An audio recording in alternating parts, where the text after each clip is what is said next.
Donc bonjour, bienvenue à l'atelier Saventurier, dont le titre est plus précisément des outils numériques pour un projet d'éducation par la recherche.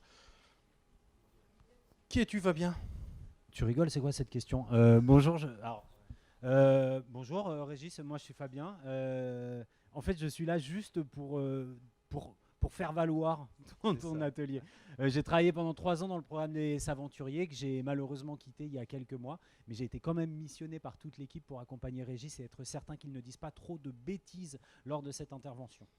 Donc moi je suis enseignant, j'ai pratiqué les projets Saventuriers dans ma classe et on va se servir de levier pour cette présentation d'un projet en particulier, le projet Ballon, pour vous présenter le dispositif Saventurier de manière assez générale, qu'est-ce qu'il implique, quelles sont les différentes phases, etc., à travers ce prisme, mais aussi, puisque c'était la commande, d'inclure dans ce projet les outils numériques qu'on peut y mettre en place pendant les différentes phases du projet. Donc, c'est parti. Alors, vous pouvez retrouver cette présentation qui est un Geniali en suivant le lien court que vous retrouvez en haut à droite, si ça vous intéresse tout de suite ou même peut-être plus tard, parce qu'on l'a enrichi, on a mis vraiment beaucoup de liens et de ressources. Donc voilà, le petit contexte, le prisme de cette présentation pour ancrer les choses, pour me donner un peu de racine. C'est un projet qui a été pratiqué dans une classe de CM2 de 23 élèves dans un réseau d'éducation prioritaire, chez moi, là-haut, tout là-haut, tout là-haut en Moselle, avec quelques élèves c'est très froid, à besoins particuliers, sans moyens financiers particuliers, sans matériel spécifique, ce qui est le cas général dans la plupart des projets Saventuriers, dans n'importe quelle discipline que vous pourrez éventuellement mettre en place. Ordinateur? Ah, il faut balayer comme ça. Voilà. Je te laisse la parole. Alors, avant de vous diffuser cette vidéo, on va aussi la contextualiser. Au-delà du fait de surveiller Régis pour pas qu'il dise trop de bêtises, la mission qui a été la mienne quand j'ai travaillé pour l'équipe des Saventuriers, c'était de piloter l'ingénierie pédagogique des Saventuriers, on va le dire de façon plus prosaïque. Il fallait que je fasse 9 MOOC pour les Saventuriers. Donc les MOOC, ce sont des Massive Open Online Courses, sont des formations en ligne. Donc on a déployé, étant donné que les participants au programme Saventurier sont eux-mêmes répartis aux 4 coins du globe, on a imaginé des parcours de formation autour des thématiques des Saventuriers qui fluctuent d'une année sur l'autre. Alors je ne sais pas quel est votre degré de connaissance du programme des Saventuriers, on y reviendra un petit peu plus tard, mais on allait sur des thèmes, et tu m'aideras à compléter, Régis, qui allait de l'astrophysique, on va en parler maintenant, aux neurosciences, aux sciences du vivant, en passant par la robotique, les sciences numériques, l'ingénierie. Voilà. Donc on a produit avec les Saventuriers des MOOC autour de ces thématiques-là. Et ça, c'est une des capsules qui faisait partie de la collection Annexe culturelle. Et justement, on va vous expliquer au travers de cette très courte vidéo quel est le principe du programme des Saventuriers École de la Recherche. Je vais faire semblant que l'écran est tactile, ordinateur. Ah ouais, ça c'est beau ça. La science est très différente de la croyance ou de l'opinion, parce qu'elle s'appuie sur des données vérifiables, observées des objets et des phénomènes naturels ou culturels qui les entourent. Elle permet ainsi de produire des connaissances pour mieux comprendre la réalité. Ceux qui travaillent pour produire ces connaissances sont les chercheurs, que l'on appelle aussi les scientifiques. La science est très différente de la croyance ou de l'opinion, parce qu'elle s'appuie sur des données vérifiables, observables et mesurables. Ordinateur, on va la zapper. Ce projet très particulier, il a été mis en place dans une classe pendant toute l'année scolaire. C'est pas prototypique, je ne sais pas pourquoi je dis beaucoup ce mot aujourd'hui, d'un projet du tout. C'est un exemple. La proposition, en tout cas l'éducation par la recherche, c'est minimum une douzaine de séances, puis il y a des classes qui le font sur une période. Là, ça a été un choix vraiment de le disséminer sur l'année scolaire entière. Donc pour vous donner un petit peu un ordre d'idée, autour du mois de septembre-octobre, la préfiguration du projet, choisir le thème avec les élèves sur lequel on va travailler, identifier un petit peu qu'est-ce que ça va être que ce projet Saventurier. Un recueil de questions novembre-décembre, on part des questions des élèves. C'est vraiment un des principes fondateurs de l'éducation par la recherche, et Fabien dira si je dis des bêtises, que de partir des questions des élèves. Il ne s'agit pas de leur dire on va travailler sur ce sujet, on va essayer de répondre à telle question. Non, non. Là, en imaginant qu'on est un groupe classe et qu'on dégage un thème sur l'astrophysique, quelles questions les élèves se posent? C'est de cet ensemble de questions qu'on va tirer les questions qui pourraient nous amener à une véritable question de recherche, un vrai levier pour découvrir ici par exemple le domaine de l'astrophysique. Un état de l'art en janvier-février, qu'est-ce que c'est que ça, Fabien, un état de l'art? On va parler de recherche documentaire. On s'est posé des questions. On a peut-être émis quelques hypothèses pour pouvoir répondre à cette question. On va effectuer un état de l'art, une recherche documentaire pour être certain que d'autres n'ont pas répondu à cette question à notre place. Dans quel cas, peut-être on se posera d'autres questions ou alors ces réponses nous amèneront à d'autres pistes d'exploration.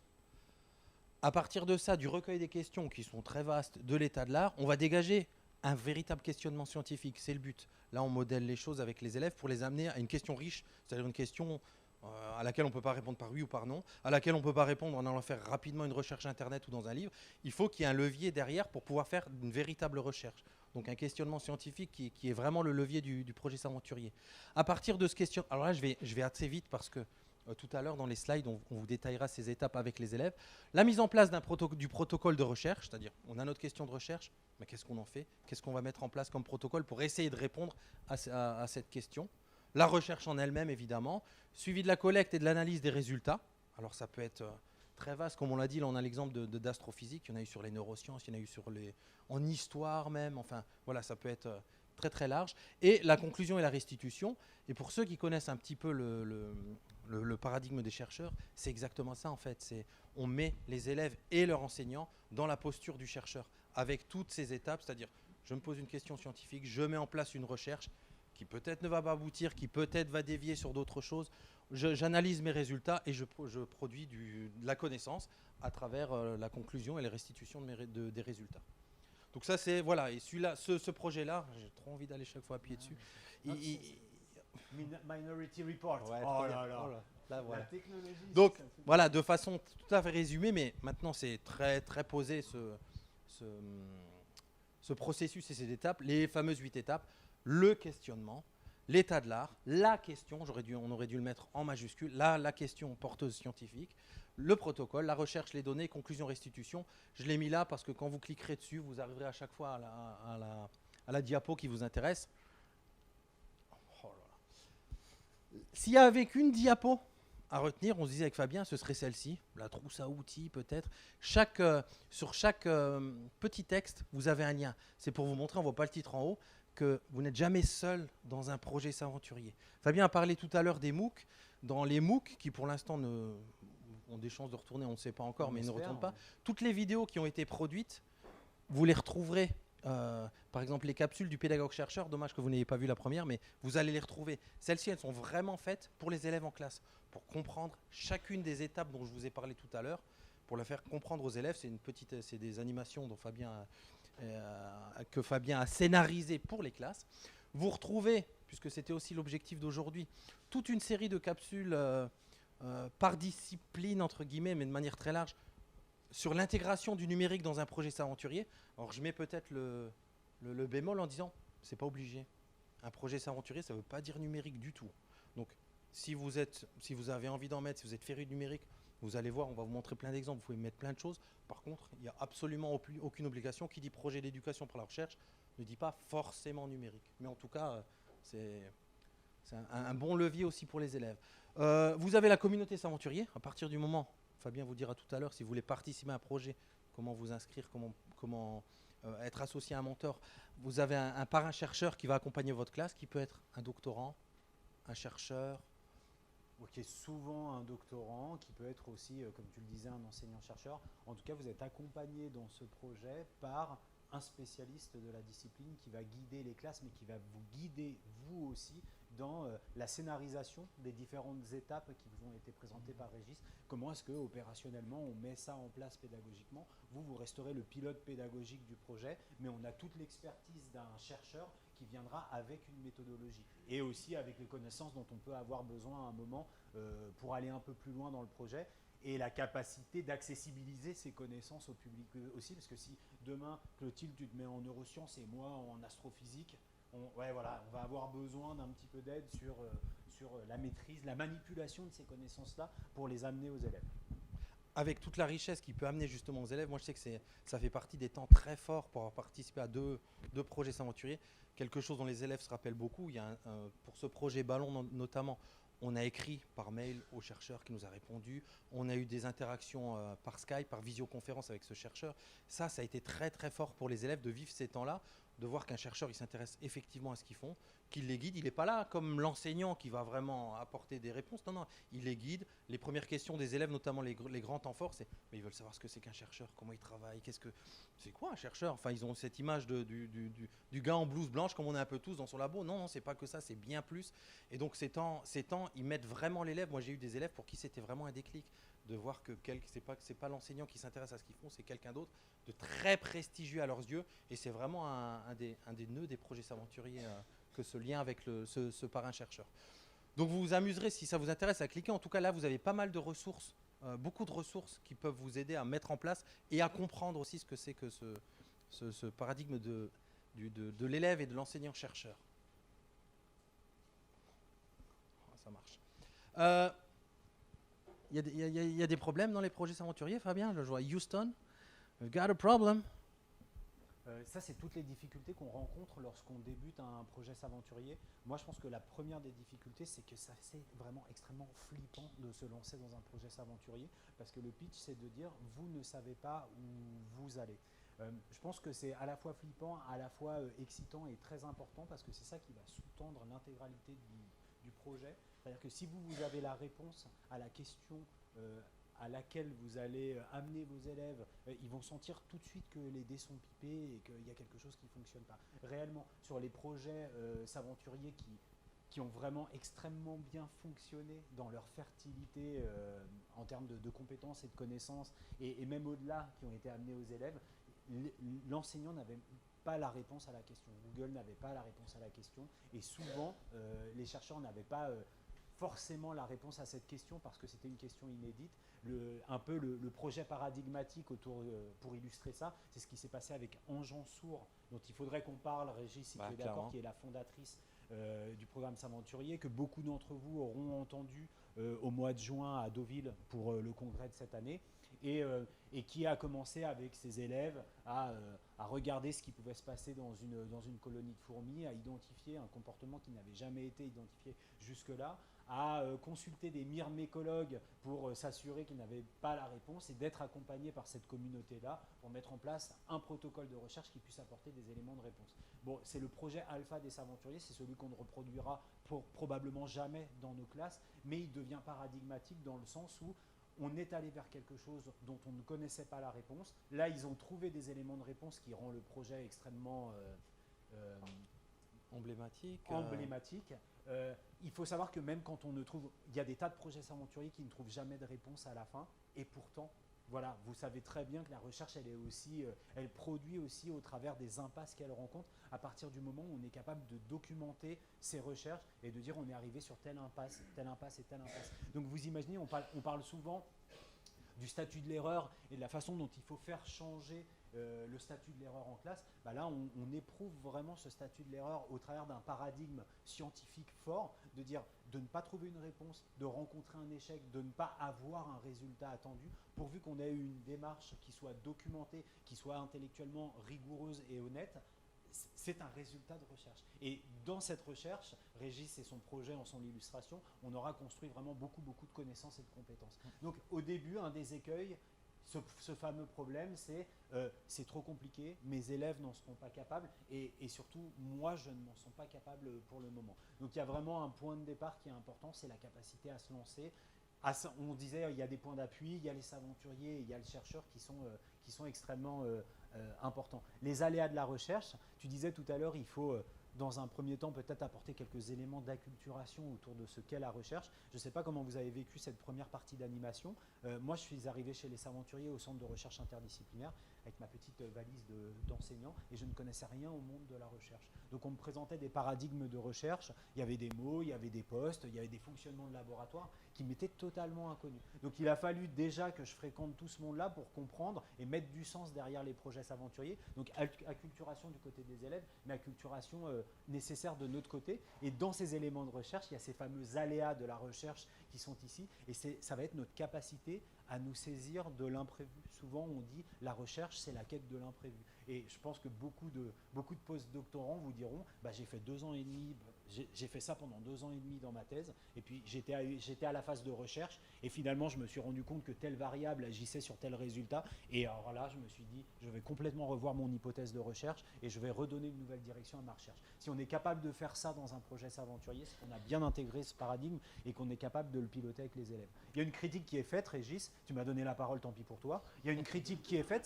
c'est que souvent ça demande une vraie maestrie pédagogique ou une expertise pédagogique ou une agilité pédagogique. Moi, j'ai tendance à dire oui.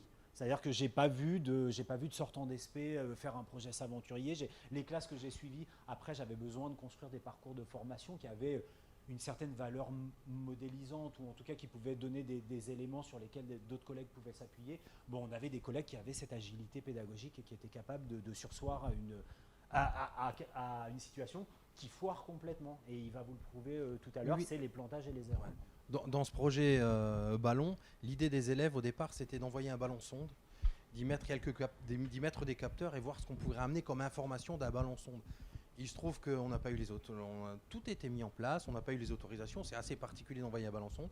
Du coup, le projet a complètement bifurqué sur autre chose aux alentours du mois de janvier ou même février, où on est parti sur complètement autre chose on est resté dans l'univers de l'astrophysique plus restreinte peut-être, mais autour de ce qu'on appelle les lanternes, le principe de la montgolfière et des recherches sur ça, où ils en ont fabriqué eux-mêmes. Donc on a complètement bifurqué, et ils ont compris aussi qu'il n'y a pas d'échec. C'est-à-dire que c'est pas parce que l'idée initiale ne fonctionne pas qu'on ne peut pas bifurquer sur autre chose. Je leur disais toujours à mes élèves, ça s'appelle des chercheurs, pas des trouveurs, c'est pas pour rien, ils cherchent. Le but, c'est de chercher. Et même si on trouve une erreur, c'est une connaissance, c'est-à-dire on part vers autre chose. Et donc oui, il y a cette agilité, on aime bien dire aussi, il y a des moments où il faut lâcher prise, il y a des moments où les élèves, ils ont besoin d'informations qu'on ne peut pas leur apporter, mais tant mieux, justement, de se mettre dans cette posture. Maintenant, je suis à côté de toi, je suis un chercheur comme toi, ça, je ne sais pas te l'apporter, voyons ensemble où on pourrait trouver cette information, ou qu'est-ce qu'on pourrait mettre en place comme protocole de recherche pour trouver cette information.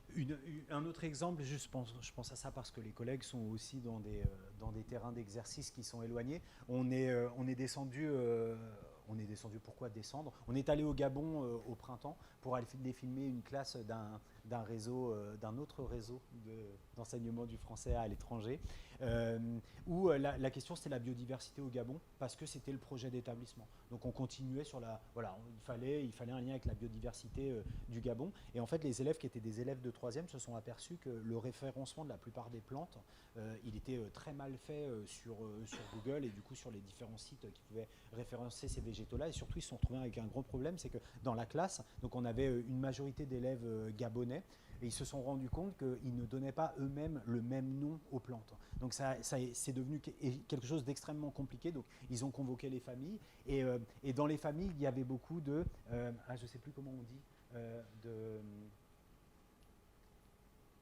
les personnes qui soignent avec les plantes. Ouais, guérisseurs, mais c'est un tradipraticien. Voilà, c'est ça. Il y avait des guérisseurs ou des tradipraticiennes, et du coup, ils sont partis sur l'utilisation qui était faite de cette plante-là. Ah pardon, ils sont partis de l'utilisation qui était faite de ces plantes-là, et de questionner. Ils sont allés dans une réserve naturelle où ils ont rencontré une vraie tradipraticienne qui leur a dit « je vous donne les secrets, mais il ne faut pas trop les divulguer ». Et de là, ils sont partis sur une étude ethnographique du lien entre ces populations, les plantes et l'utilisation qu'ils peuvent en faire au quotidien. Et ça a donné une recherche assez extraordinaire. Mais encore une fois, on a eu un enseignant qui a été capable de se dire « bon, là, on est face à une difficulté, on va donner une autre direction au projet ». Là, c'était des 3e. Ouais, c'était des...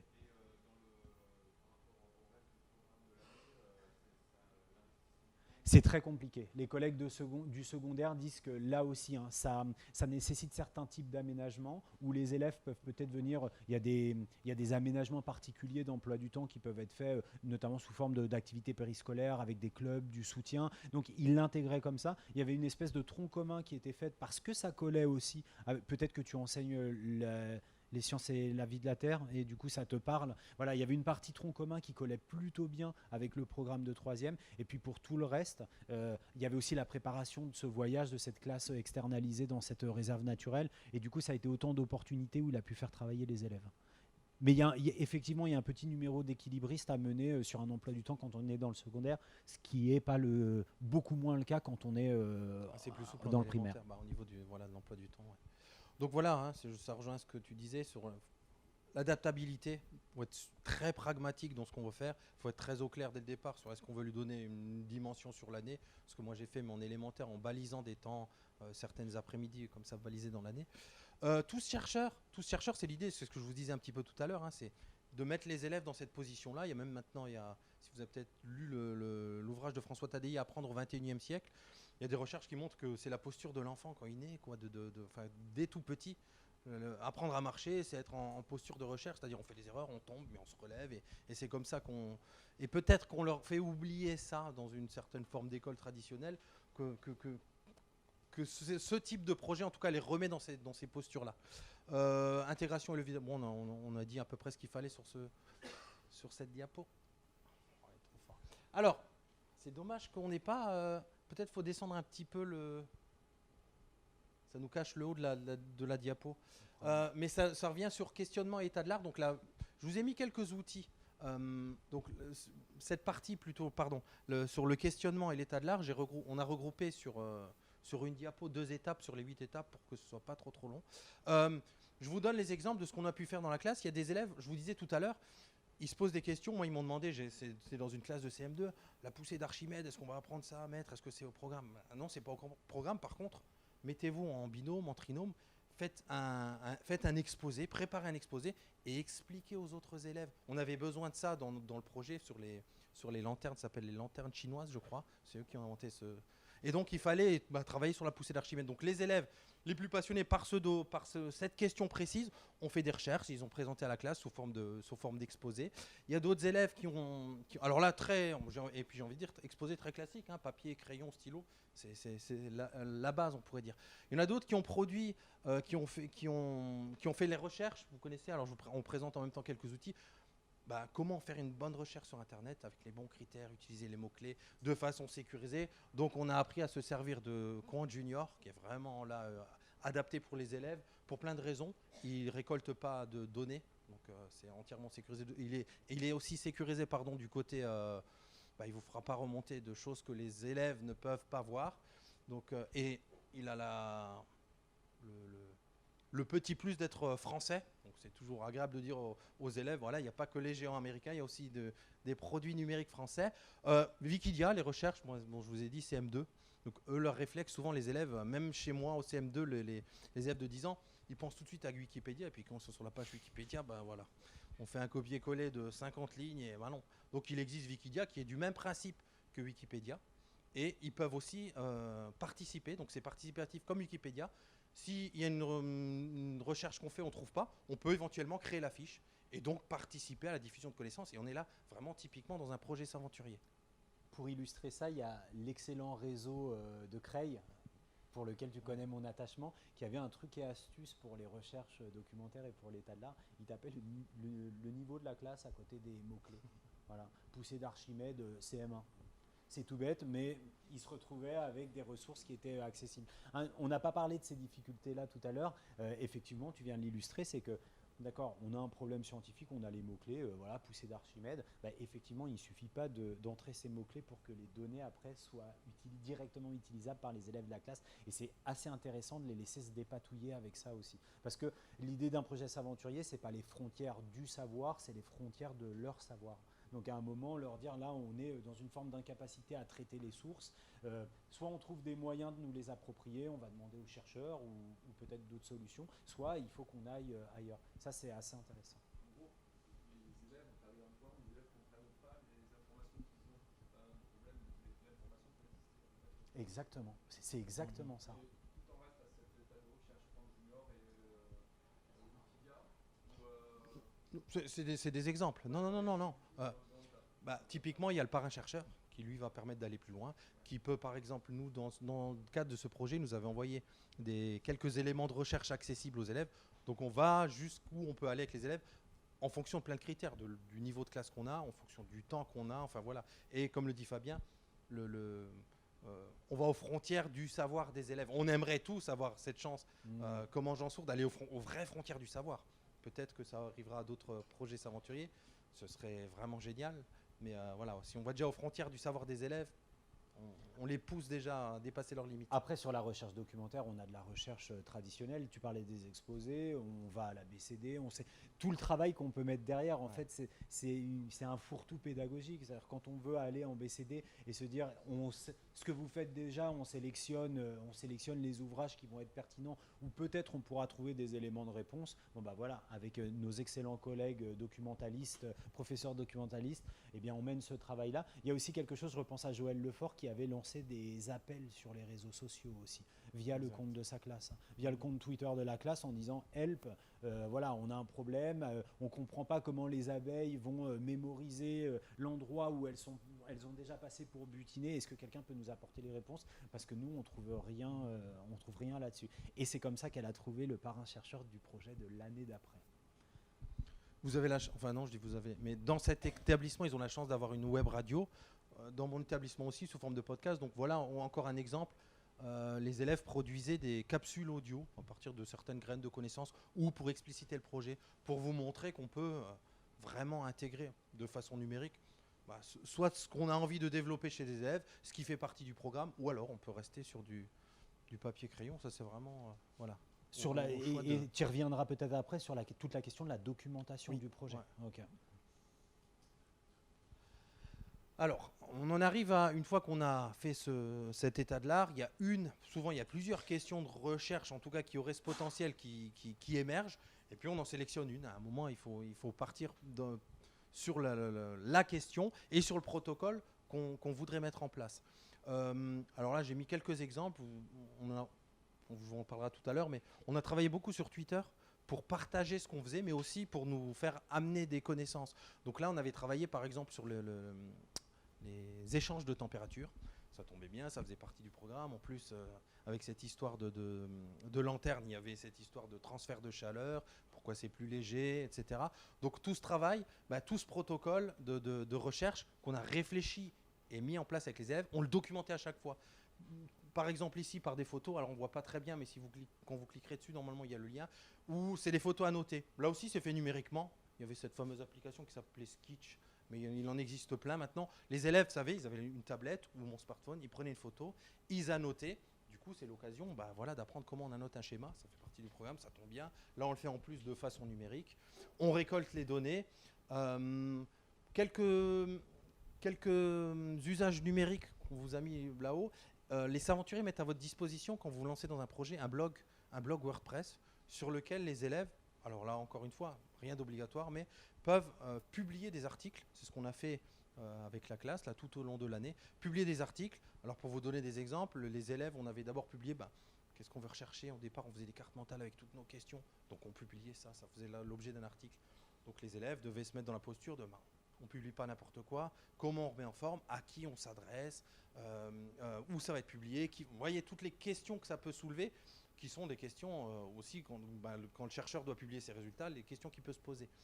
On y publiait, je vous ai dit tout à l'heure, on avait des échanges mails avec notre parrain-chercheur. Voilà, on les publiait aussi pour montrer au jour le jour, je dis au jour le jour, mais plutôt à la semaine, ce qu'on pouvait, comment le projet Saventurier pouvait avancer. Et ce qui nous permettait à la fois de journaliser, j'ai envie de dire, le déroulement du projet, mais aussi de mettre en place petit à petit le protocole. Parce que ça ne se fait pas en une... Vous voyez, quand on a la question de recherche, ça ne se fait pas en une seconde. J'ai la question, qu'est-ce que je vais mettre en place? Ça mûrit, ça prend du temps. Et donc, on garde ces traces à cet endroit-là et au fameux, je vais laisser la parole à Fabien, dans le fameux cahier de chercheur.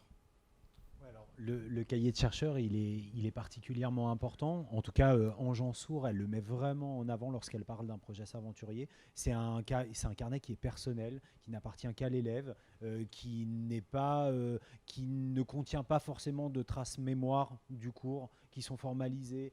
C'est son cahier à lui dans lequel il peut écrire tout et n'importe quoi. Donc ça, ce cahier numérique, enfin ce cahier de chercheur, il existe en version papier dans la plupart des classes. Il peut être aussi imaginé de façon numérique, et les Saventuriers sont en train de développer une application qui permettra aux élèves d'avoir ce cahier de chercheur numérique où il pourra partager, ne pas partager, agréger des ressources qu'il ira chercher dans d'autres cahiers numériques d'autres élèves. C'est une application qui est en cours de développement. Je vous ai dit tout à l'heure, je vous ai parlé de la communauté Slack, très importante. On disait, si à un moment je suis bloqué, Donc j'ai pas de réponse. Alors là, je parle plus du côté mise en place ou pédagogie peut-être, ou la communauté Slack, c'est-à-dire c'est tous les enseignants s'aventuriers qui pratiquent dans leur classe un projet. Vous avez accès à tout ça et c'est extrêmement riche parce que vous avez des enseignants plus aguerris qui en ont peut-être mis en place et peut-être dont vous aurez la chance qu'ils aient le même niveau que vous. Là, la richesse des échanges, elle est très intéressante parce que parfois, oui, il y a ce pas de côté, je vous disais tout à l'heure, un certain lâcher-prise et là, on se sent tout de suite rattrapé. Oui. Ah, pardon, mais tous les liens doivent fonctionner, mais Slack, c'est ce petit logo-là, c'est une messagerie en fait. Une messagerie privée dans laquelle vous avez accès quand vous participez au projet S'aventurier. Peut-être, ou d'autres, hein, voilà. C'est tellement évident pour Oui, Régis c'est ça le qu'il problème. en a. Ouais. En fait, on utilise beaucoup. C'est un outil qu'on utilise énormément dans de la gestion de projets collaboratifs, où c'est, tu le disais, une messagerie, comme vous pourriez imaginer un SLACK. Pardon pour voilà, c'était ça ta question. Et c'est vraiment, si vous voulez lancer, enfin on sait qu'il y a des directeurs d'école qui utilisent Slack. Pour ceux qui étaient tout à l'heure à l'atelier Twicté, l'association utilise Slack, les aventuriers utilisent Slack. La plupart des entreprises aujourd'hui utilisent Slack. C'est vraiment une... Voilà, moi je n'imagine pas un projet collaboratif sans cet outil. Alors je ne travaille pas pour Slack, hein, il y a certainement des alternatives que je ne connais pas, mais c'est vraiment une messagerie. C'est une messagerie qu'on enrichit parce qu'on peut mettre des liens, on peut y déposer des documents, on peut y créer des chaînes et c'est vraiment extrêmement pratique. Si vous avez envie de découvrir une application de gestion de projet qui est à la fois ergonomique et ultra responsive, Slack c'est très très bien.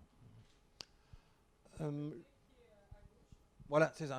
Voilà, ça s'appelle Poplet. C'est un exemple parce qu'il y en a plein. Je travaille beaucoup par carte mentale avec mes élèves en classe. Alors que ce soit papier, on a des grandes affiches où ils aiment les faire en grand. Et aussi en version numérique avec le TBI. Donc c'est un exemple avec lequel on peut produire des cartes mentales de façon extrêmement simple. Elle a l'avantage de fonctionner sur iPad, sur tablette, d'ailleurs plus généralement que sur iPad. Et elle est extrêmement facile à prendre en main par les élèves. Et quand je dis extrêmement facile, vraiment dès la maternelle. C'est vraiment une application extrêmement simple. Si vous pratiquez un peu les cartes mentales numériques, vous savez que ça... Pardon ? Ah, voilà. Bon, donc de 7 à 77, même avant 7 ans. Une solution française aussi, avec une équipe qui est hyper réactive. Voilà. Donc c'est un exemple, mais il en existe beaucoup. Mais pour dire que voilà, ces outils numériques sont très très faciles à intégrer dans cette partie du projet. Alors, recueil et traitement de données. Ah bah là, vous aviez un exemple du cahier chercheur avec du carnet de chercheurs et de chercheuses. C'est pour ça que j'ai mis cet exemple, parce que c'était très intéressant quand on l'a mis en place, que j'ai fait la page de garde.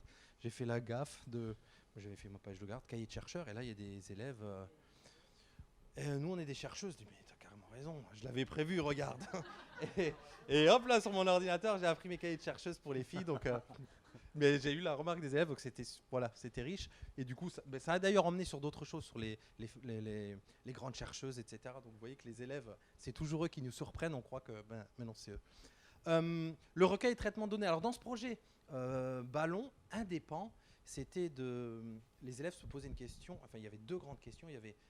La première question, c'était combien il faudrait de ballons de baudruche pour envoyer Noureddin dans l'espace. Noureddin, c'était l'élève le plus petit et le plus menu, donc je pense que dans la tête des élèves, ils se sont dit, ça va être plus simple pour lui. On l'a jamais revu. et l'autre question, c'était jusqu'à quelle distance pourrait se déplacer un ballon. Voilà, on a cogité ces choses-là. On a finalement eu l'idée de faire ces expériences avec des ballons de baudruche. Donc on a je vous passe les détails, mais vous imaginez, on a dû louer une bouteille d'hélium dans la classe pour faire ces expériences, etc. Et il en rit parce qu'il était là. Mais ça nous a... Oui, en plus. On leur a pas montré ça. Parce que... Ils les connaissent déjà. Ça nous a permis, par exemple, c'était de travailler sur des cartes avec les élèves. On a envoyé ces ballons, chaque élève avait un ballon gonflé à l'hélium, où ils ont rempli, vous savez, une petite carte. Vous avez peut-être fait ça quand vous étiez petit, et le ballon arrive quelque part, et les personnes, si on a de la chance, répondent. Et on a eu de la chance, sur les 25 ou 27 ballons qu'on a envoyés, on en a eu 5 ou 6 dont on a eu les réponses. Et qu'est-ce qu'il y a eu de très bizarre, c'est qu'on avait demandé sur la carte qu'ils nous donnent leur localisation exacte. Et puis avec les élèves, on a travaillé ça, les coordonnées géographiques, etc. Et quand on les a rentrés sur une map, et ben ils étaient tous super alignés comme ça, tous sur la ligne. Et là, ça a posé plein de questions aux élèves. C'était, mais non, c'est de la triche, maître, c'est des fausses adresses. Enfin, pourquoi ils seraient tous alignés? Donc, Fabien en parlait tout à l'heure. On arrive à cette idée, peut-être que ce jour-là, rappelez-vous, ils sont partis tous du même côté. Non, il y en a qui sont partis par là, bon. Et peut-être, et puis a émergé l'idée, le vent était peut-être dans un sens. Donc, comment le savoir? Donc, on a posé la question j'ai envie de dire pas aux chaînes, mais aux chaînes météo sur Twitter pour avoir des réponses. Puis on s'est rendu compte qu'il y avait un site qui recensait les directions du vent selon les jours, etc. Donc ça s'est expliqué scientifiquement, mais vous imaginez toutes ces choses que moi j'imaginais pas. Donc quand on se lance là-dedans, on se dit allez, allons jusqu'au bout de cette partie-là de la recherche. Et finalement ça s'est expliqué. Et comme vous voyez, je suis tout près de la frontière allemande. En plus, les réponses étaient en allemand. Donc c'était génial parce on apprend l'allemand. Donc il a fallu, enfin voilà. Il y a certains mots qu'on ne comprenait pas. On a aussi demandé sur les réseaux sociaux s'il y en avait qui savaient traduire. Les aventuriers ont proposé pour le coup, vous avez besoin d'un traducteur pour traduire. Donc vous voyez la richesse des choses auxquelles on ne s'attend pas. Et il faut s'en saisir autant qu'on peut. Et du coup, on les a fait travailler, ça aussi, sur une map. Je ne m'imaginais pas leur faire créer une map en mettant, vous verrez en cliquant, quand vous cliquez sur les petites balises géographiques, il y a le tweet qui est lié à ce ballon, avec le nom de l'élève, la réponse qui est photographiée en allemand des personnes qui ont eu la gentillesse de répondre. Je vous ai mis aussi là, du coup, il y a le Google Maps, quelques usages qui ont été mis en place en classe. C'est quoi ce petit oiseau pliant là? Voilà, vous le connaissez bien. Bon. C'est Brigand de chez Padlet. C'est Brigand qui maintenant nous ont limité les choses. Voilà. Je pense que c'était un grand classique des classes. Pour ceux qui ne connaissent pas, Padlet, c'est un mur collaboratif. C'est-à-dire que ça se présente sous forme d'un mur. On lui donne un nom, un thème, une couleur. Et d'un simple clic, on peut y publier du texte, une photo, une vidéo. Et ça a été très vite pris en main par les classes, là encore une fois, de tout niveau. Parce que extrêmement simple, parce que utilisable sur une tablette, sur un ordinateur, partout. Et malheureusement, il y a des grandes restrictions maintenant. On retrouverait, je pense, assez facilement des équivalents. Et nous, j'ai eu la désagréable surprise de voir hier qu'on avait tout un mur sur ce projet. Bon, il a disparu du Padlet. Donc, c'est pour aussi vous montrer, il y a des limites aussi au numérique. Parce que maintenant, dans la version... ils ont changé le modèle voilà, économique. ils sont passés à payant, on a droit plus qu'à 3, et les autres, ils les ont supprimés. Mais... moi j'étais étonné de voir que... Mais ça pose une question autour des outils qu'on présente là, Voilà. où vous voyez par exemple l'outil de cartographie qui a été présenté, c'est celle d'un grand géant américain. Il y a des alternatives qui existent bien sûr en libre et qu'il ne faut pas hésiter à utiliser. Bon après, normalement on est en conformité RGPD avec ces outils-là, mais il y a une réflexion à faire. Les outils payants aussi. C'est-à-dire qu'on n'a pas installé encore, il me semble, dans les cultures digitales des enseignants qui sont... le plus, tu disais, féru de numérique tout à l'heure, le fait que un bon outil, peut-être que ça se paye à un moment.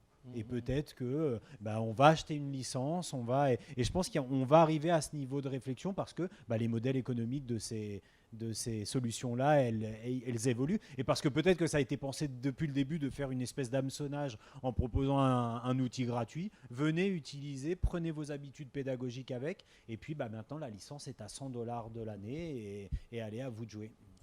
Je vous ai parlé tout à l'heure des cartes mentales. Je vous ai dit tout à l'heure une extrêmement simple. Et là, je vous en ai mis, pas une extrêmement compliquée, mais une beaucoup plus ambitieuse, où là, vous allez pouvoir vraiment éditer, enfin très très finement. Elle s'appelle Inspiration Maps. Donc voilà, pour vous donner une palette large, et vous verrez que celle-ci, elle est vraiment, pas costaud dans l'utilisation, dans la finesse de ce qu'on peut faire avec.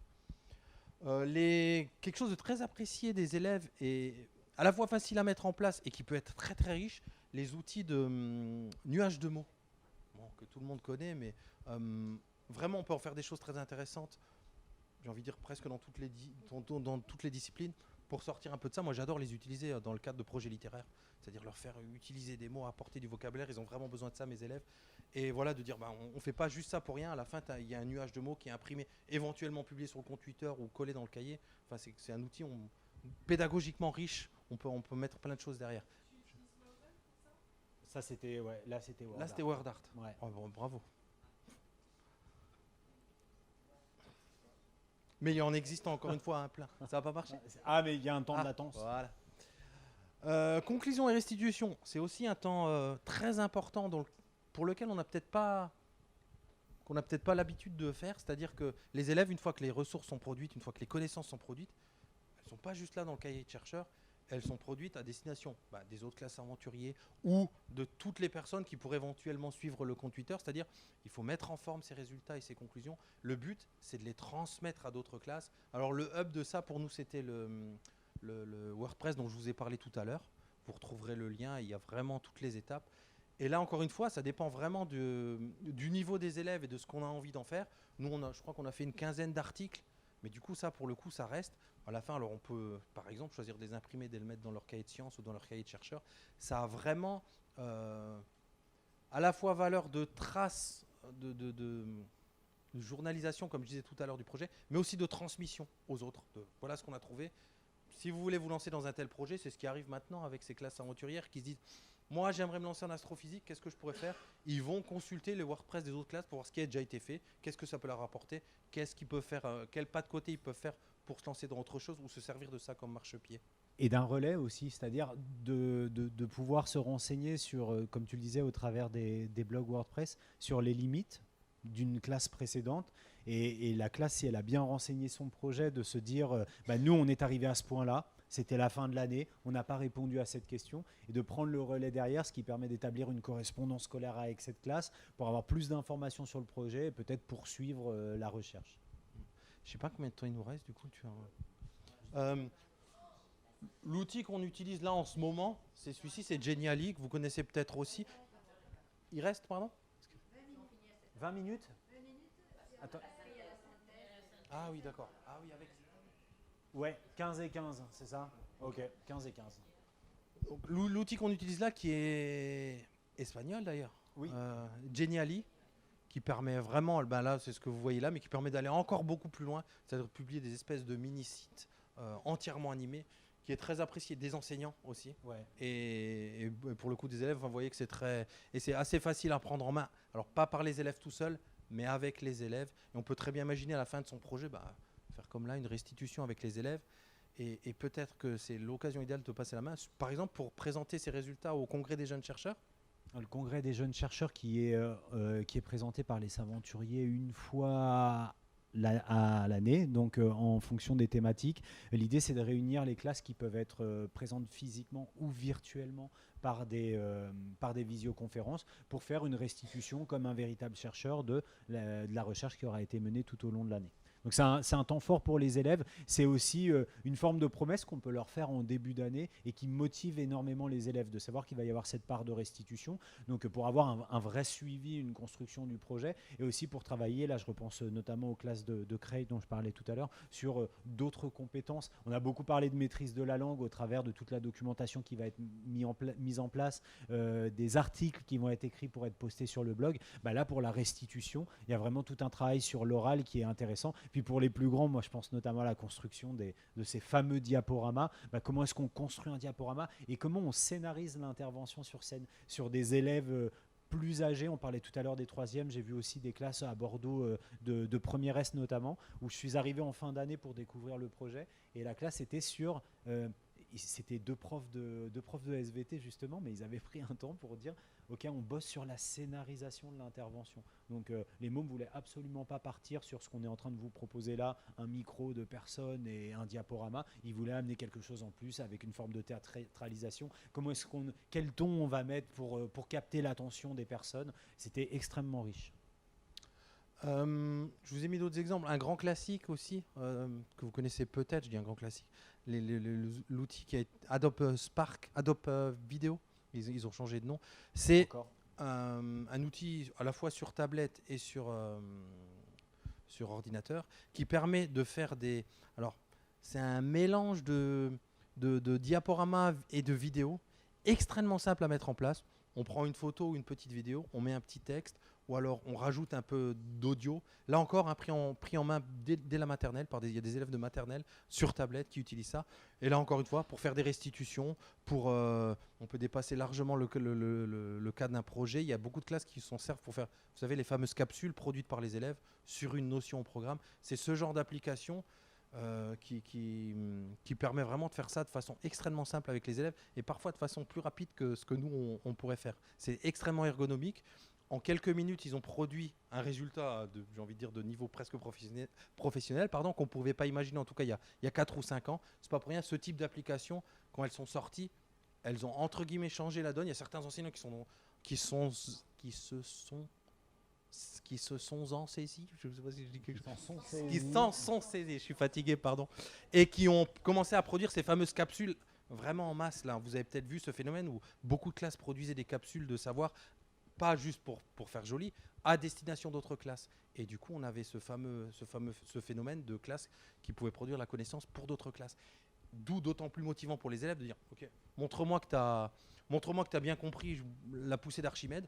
Tu produis une capsule qu'on va mettre par exemple sur Twitter à destination d'autres classes. Là, c'est à la fois motivant pour l'élève de dire, je suis le producteur, j'ai apporté la connaissance, et je l'ai mis en forme, mais en plus je sais qu'elle va servir. C'est pas juste pour faire plaisir au maître. Dans mon cahier, j'ai écrit que je comprends la poussée d'Archimède. Donc ces outils-là. Et le pendant aussi de chez cette grande boîte, parce que c'est vrai que Adobe Spark, S-P-A-R-K. Ouais, mais en fait c'est toute une galaxie maintenant. Ouais. Et là je crois que c'est Adobe Spark Vidéo. Ils ont changé de nom plusieurs fois, c'est pour ça. Et Adobe Spark Page. Et là, ça permet de faire la même chose, mais sous forme de mini-site. C'est-à-dire, encore une fois, on ne s'imagine pas faire un site internet où le WordPress nous paraît trop ambitieux. C'est des outils, comme on dit, VisiVig, what you see is what you get. C'est-à-dire, j'écris un texte, je mets une photo, et c'est l'application qui se charge de la mettre en forme, de rendre ça joli, de mettre le titre de la bonne couleur, d'harmoniser le design. On se retrouve avec l'élève qui prend juste en charge le contenu, la connaissance. Et le résultat est du coup très accessible pour les autres. Et moi j'avais des élèves à besoins particuliers pour qui l'écriture c'était compliqué. Par contre, faire des photos, taper un texte et faire des photos, ben voilà, le résultat entre leur exposé papier qui aurait pu être pas très propre et le résultat là qui est tout de suite très joli, voilà, ils sont tout de suite mis en valeur et c'est important. Voilà, un grand classique, Book Creator, qui permet de faire de tout. Ouais, c'est beaucoup utilisé par les petites classes notamment, parce qu'aussi Book Creator, voilà l'idée de base, ouais, des espèces de livres numériques, mais encore une fois avec de tout. On peut y mettre de la vidéo, de la photo, du texte, en quelques clics. Et pour le coup, oui, des élèves de maternelle le font. Je pense à notre. Tu pratiques avec les élèves? Ouais.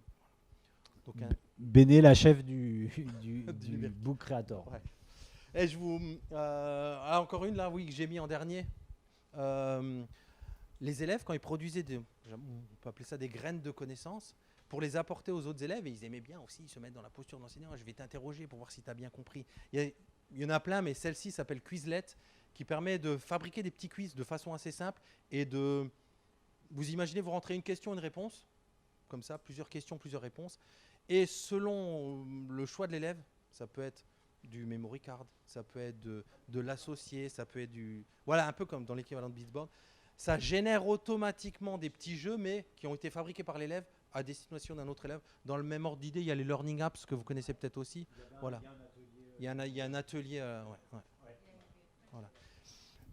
Et peut-être pour finir, parler de Smashing Up, c'est un peu le niveau au-dessus. C'est-à-dire qu'il y a plein d'enseignants qui font des mix de ces choses-là, qui vont peut-être mettre un Quizlet dans leur mini-site internet. Voilà, pour dire qu'on peut aller très très loin si on aime ça.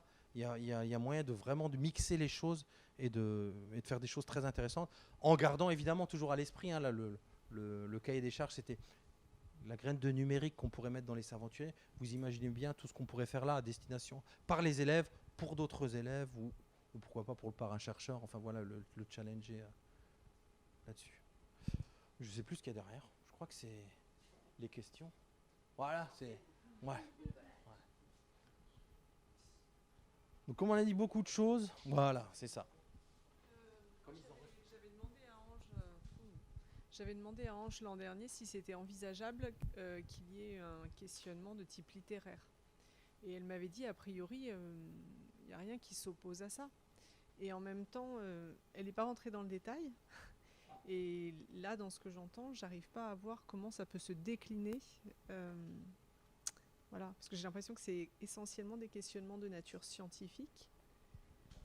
Au Liban, on a fait le choix cette année de faire des projets s'aventuriers sur tout le réseau et d'ouvrir justement, notamment parce qu'il y a une catégorie sciences humaines, ou enfin, je ne sais plus quel est le terme, et on a au moins 2 ou 3 projets sur l'histoire ou la littérature. Il y en a un par exemple sur l'organisation de l'habitat ancien dans la ville de Jbeil, enfin Byblos.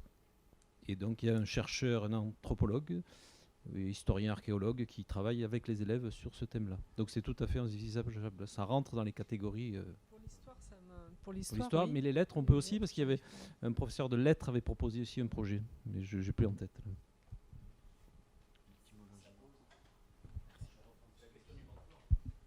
Tout à fait, c'est ce que j'allais dire. Ça pose la question de quels sont les enjeux et la méthodologie de la recherche en littérature.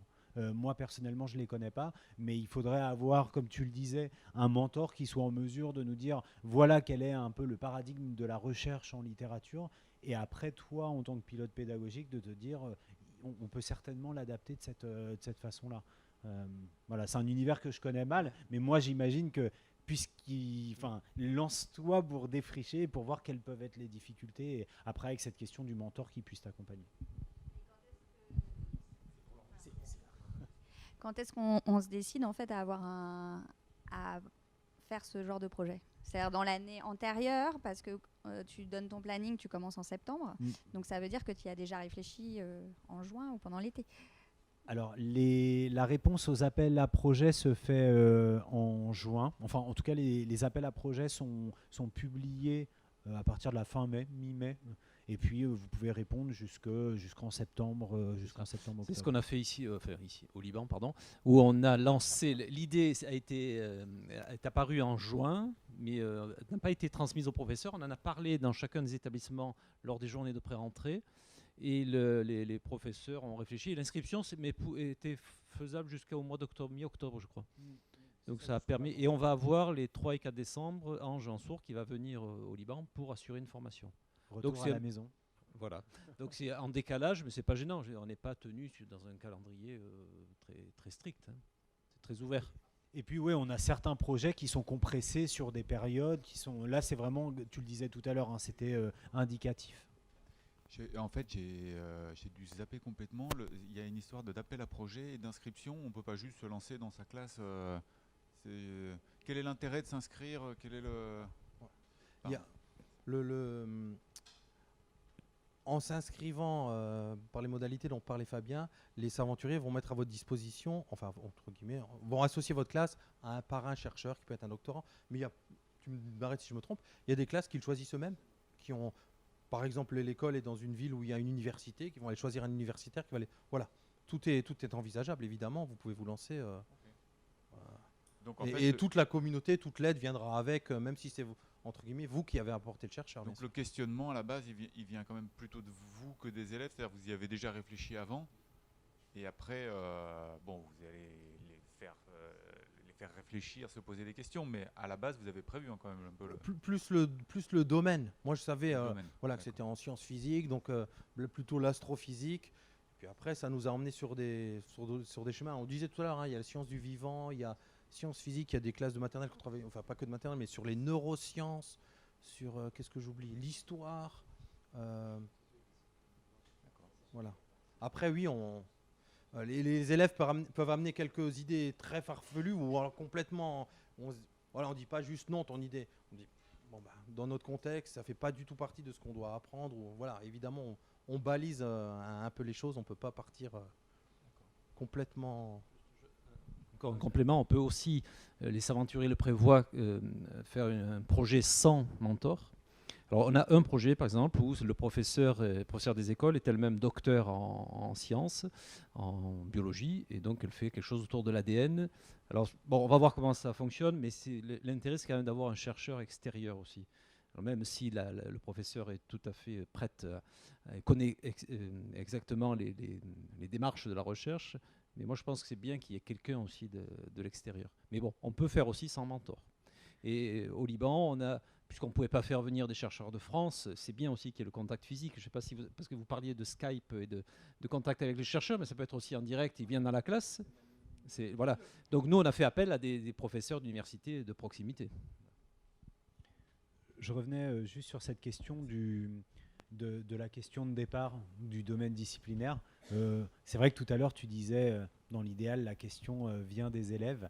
Moi, j'ai vu de véritables embourbements, on dit comme ça, en classe, du fait que certains enseignants prennent cette...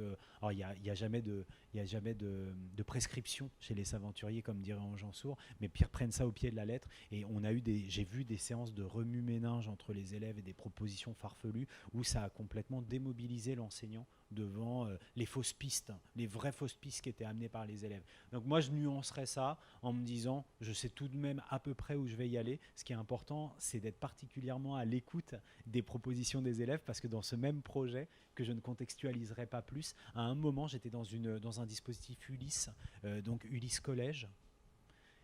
Il y a eu un élève qui a eu une vraie bonne, énorme idée, et l'enseignant ne s'en s'est pas saisi à ce moment-là. Et lui, il imaginait, parce que l'hypothèse, c'était que sur les pollinisateurs, et en particulier les abeilles, elles venaient plus la couleur était vive, plus le potentiel de pollinisation était important pour le végétal. Et le mot m'a dit, du coup, il faudrait qu'on ait des fleurs fluo pour voir si...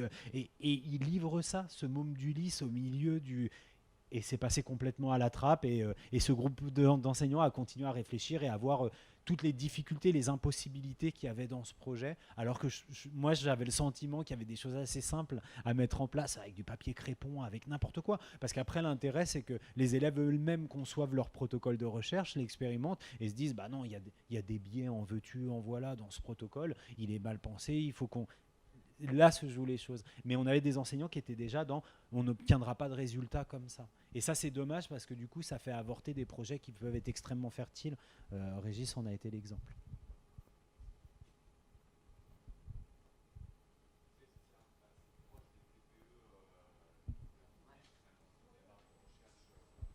Alors la question, je la répète, Alexis, pas de souci, c'est proche des TPE qui existent au lycée, mais ça, c'est un espace pédagogique qui est extrêmement approprié. D'ailleurs, je ne vais pas lâcher un chiffre qui serait ridicule, mais une écrasante majorité des projets qui se sont réalisés en lycée ont été faits sur des temps de TPE. Ouais. Et moi, je suis arrivé chez les aventuriers un petit peu avant que le nom m'échappe, j'ai tellement honte. Les projets interdisciplinaires du collège, EPI. Les EPI soient mis en place, enfin soient institutionnalisés, parce qu'on sait qu'il y avait des EPI qui existaient depuis des années dans bon nombre d'établissements. Là aussi, c'était un espace pédagogique qui était particulièrement propice. On en revient toujours, ton prénom c'est ? Pardon ? Alexis, pareil. On en revient toujours au comment est-ce que moi, dans mon carcan horaire d'enseignant du secondaire, je peux me saisir de tel ou tel espace pédagogique pour déployer mon projet Saventurier. C'est une vraie question, hein. Ça revient souvent en formation chez les aventuriers avec des enseignants qui trouvent des pistes pédagogiques, mais auxquelles tu seras forcé de pouvoir répondre en amont du lancement de ton projet.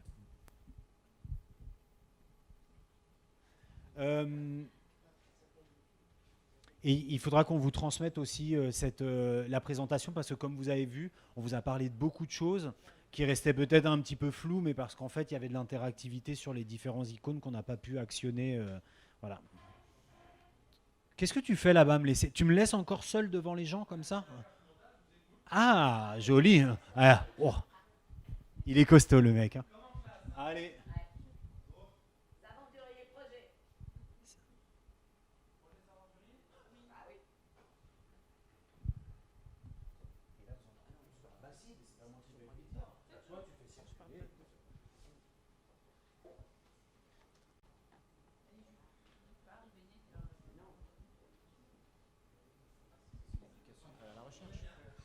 C'est l'éducation ou l'enseignement à travers un projet de recherche? L'enseignement, l'éducation par la recherche. L'enseignement plutôt.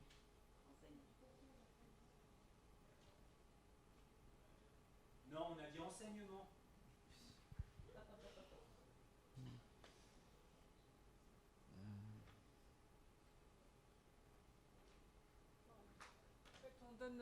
En fait, clairement, on doit donner des mots qu'on associe désormais au projet Saventurier, ça serait ça? Parce que dans ce cas-là, c'est bien, c'est juste que c'est pas ordonné, c'est pas grave, on s'en fiche. Ok, du coup, travail collaboratif? Enfin, moi je le vois comme ça.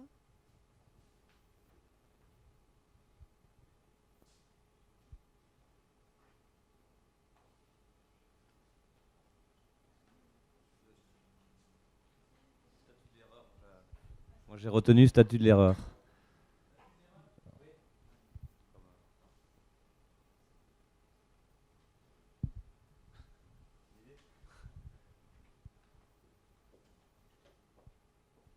On peut mettre l'idée du chercheur qui est associé au projet. Par un chercheur.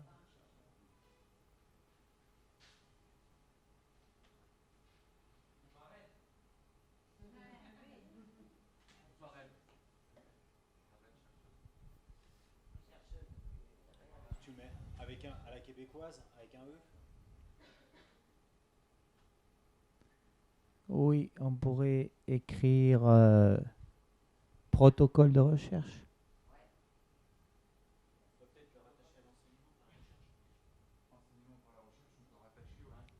Ouais, ouais.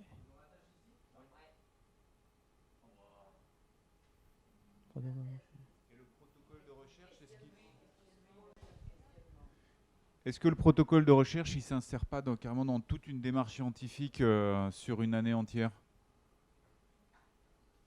Après, il y a toutes les étapes, à part le protocole, il y a 7 ou 8 étapes, quoi. Allez, ah bravo. Malin. Moi, c'est la question riche que m'intriguait beaucoup en tant que professeur de physique-chimie. C'est là la question riche. Le fait de produire une question, c'est à la limite du savoir des. Ouais. Donc la question riche qui se trouve à la limite du savoir des élèves. Et ça, c'était important de le préciser, parce que dans ta présentation, j'ai cru comprendre que c'était la limite du savoir de l'enseignant, que l'enseignant ne devait pas avoir de réponse. Et sur les sujets qui étaient présentés, n'était pas forcément le cas, quoi. Ouais. Oui, alors encore une fois, je pense qu'il y a quelque chose qui est très dangereux et je me rends, enfin très dangereux. Tu fais bien de pointer ça. Il y a vraiment, il n'y a pas de prescription. C'est-à-dire que tout ce qu'on vous a dit, il faut mettre des bémols à absolument tout ce qu'on vous a dit. Si à un moment on a dit on doit ou il ne faut pas, ça a été une maladresse de notre part. Il ne faut vraiment pas le prendre tel quel. Mais souvent pour les enseignants de l'élémentaire, pour nous, on n'a pas accès, on n'a pas suffisamment, on n'a pas les clés, la culture, les clés intellectuelles ou cognitives pour accéder aux éléments de réponse qu'on aimerait avoir. Donc pour nous, on est vraiment un autre. Oui, tu te retrouves facilement dans une question riche ou une question à la limite. C'est compliqué. Ouais, d'accord.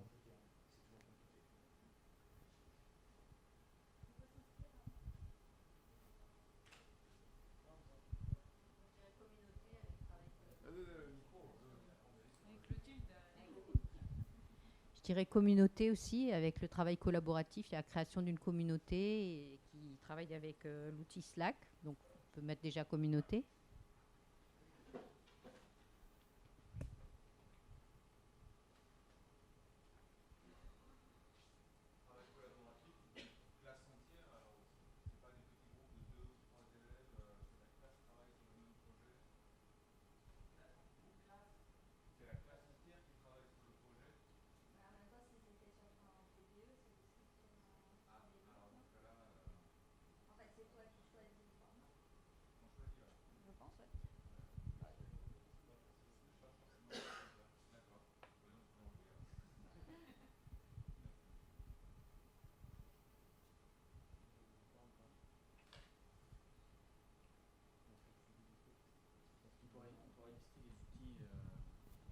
On pourrait faire une petite liste des outils numériques là qu'on nous a présentés, avec entre parenthèses un peu à quoi ça sert. Moi j'ai noté le compte junior là, bon, j'ai l'impression qu'il ne faut pas dire Google, c'est ça? On peut le dire? Bon, bah, on peut mettre Google avec un filtre. Qu'est-ce qu'il y avait d'autre? Il y avait le Slack là, le chat de communauté. Il y avait Wikidia. Bah, je pense. Bon, Padlet peut-être. Poplet. C'est pas obligatoire, ça faut peut-être que ce soit clair. C'est un plus. Bah, comme on est quand même dans un.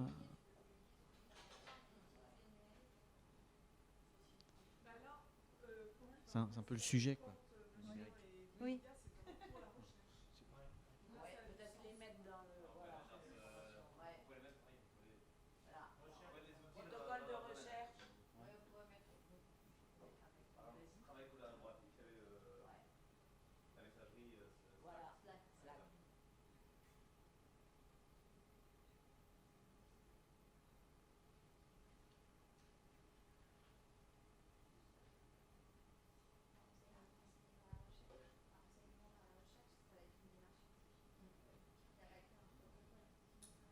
Ouais.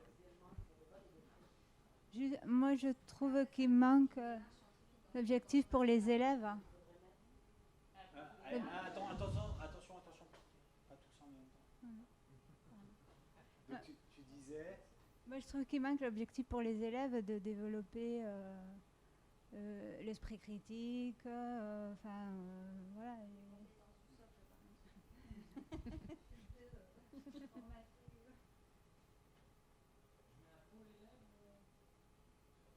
Objectif, compétence.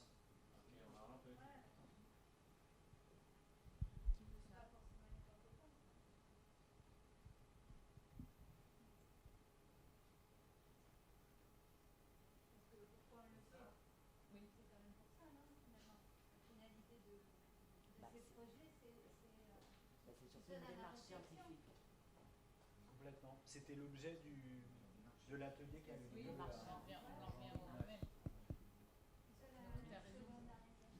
Mais parle. Non, je parle pas. La démarche scientifique, quelque part, Régis. Il faut mettre la démarche scientifique avec enseignement par la recherche. En fait, tout ce qui est questionnement scientifique, protocole de recherche, c'est une démarche scientifique. Sinon, on la limite en fait à seulement deux éléments. Là-haut, enseignement par la recherche.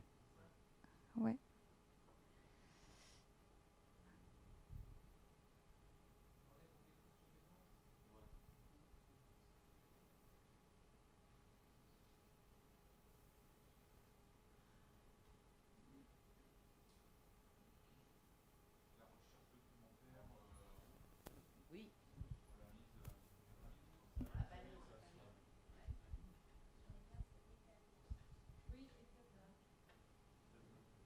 Donc c'était la recherche documentaire. La recherche documentaire sur le. Ouais, je pense, ouais. Ouais. Et du coup, on peut relier la recherche documentaire Wikimedia et Quantumia. Ouais.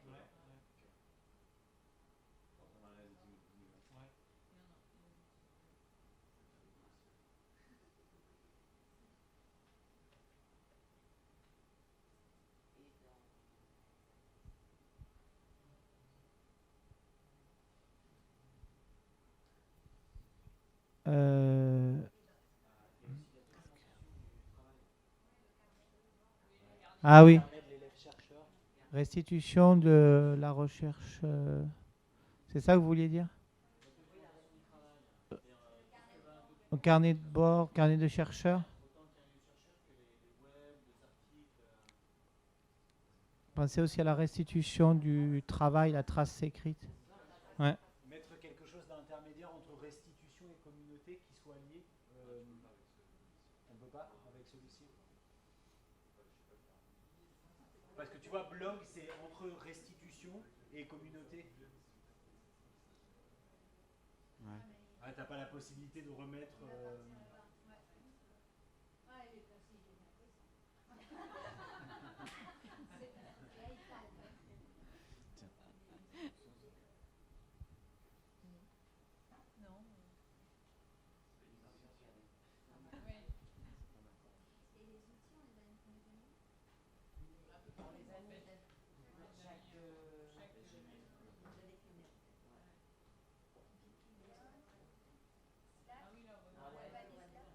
Et il faut. Qui se chargera demain de présenter la restitution? Qui se sent? Je suis pas là. Moi j'ai l'atelier. Ouais. T'as un atelier toi? C'est la plénière, tout le monde est là. Mais non, c'est pas vrai. Saragosse, on n'est pas là. Enfin, nous, on n'est pas là. Moi, je fais des jeux de restitution. Merci à tous. Bravo.